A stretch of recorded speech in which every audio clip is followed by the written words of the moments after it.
सभी भगवत प्रेमियों को हमारी राधे राधे।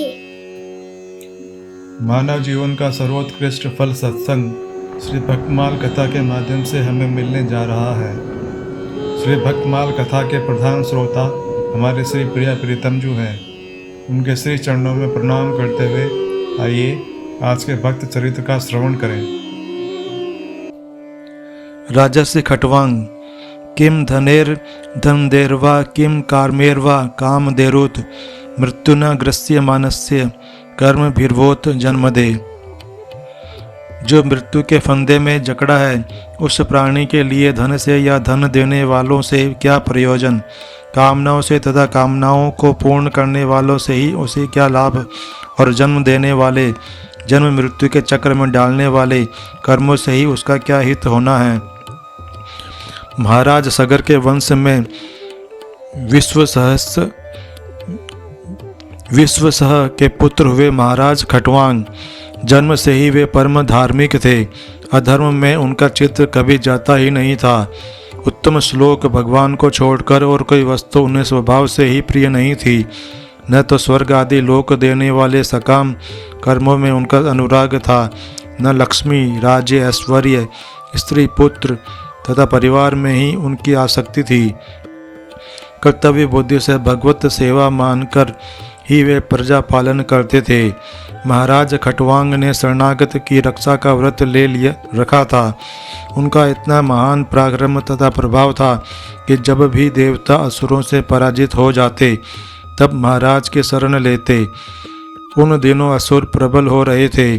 पराजित होने पर भी वे बार बार स्वर्ग पर आक्रमण करते थे। महाराज को बार बार देवताओं की सहायता करने जाना पड़ता था। एक बार असुरों को पराजित करके महाराज स्वर्ग से पृथ्वी पर लौट रहे थे। तब देवताओं ने उनसे इच्छानुसार वरदान मांगने को कहा। महाराज पहले से ही भोगों से विरक्त थे।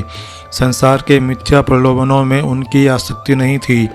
उन्होंने सोचा, यदि जीवन के दिन अधिक शेष हों तब तो यह कर्तव्य पालन राज्य शासन आदि ठीक ही है, किंतु यदि आयु थोड़ी ही हो तो इस प्रकार भोगों में लगे रहना बड़ी मूर्खता होगी। इस मनुष्य शरीर का पाना कठिन है। इसी शरीर से भव सागर पार न किया तो फिर पता नहीं किस किस योनि में जाना पड़े। ये देवता भी इंद्रियों के वश में हैं। इनकी इंद्रियां भी चंचल है। इनकी बुद्धि भी स्थिर नहीं। दूसरों की तो चर्चा ही क्या। ये देवगण भी अपने हृदय में निरंतर स्थित परम प्रिय स्वरूप आत्म तत्व को नहीं जानते। जब ये स्वयं आत्मज्ञान रहित हैं तब मुझे कैसे मुक्त कर सकते हैं।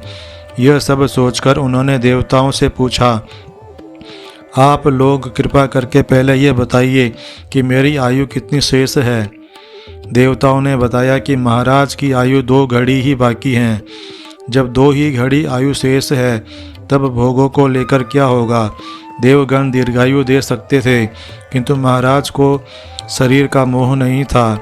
वे शीघ्रतापूर्वक परम पवित्र भारतवर्ष में पहुँचे और भगवान के ध्यान में मग्न हो गए। महाराज खट्वांग का मन एकाग्र भाव से भगवान में लगा था।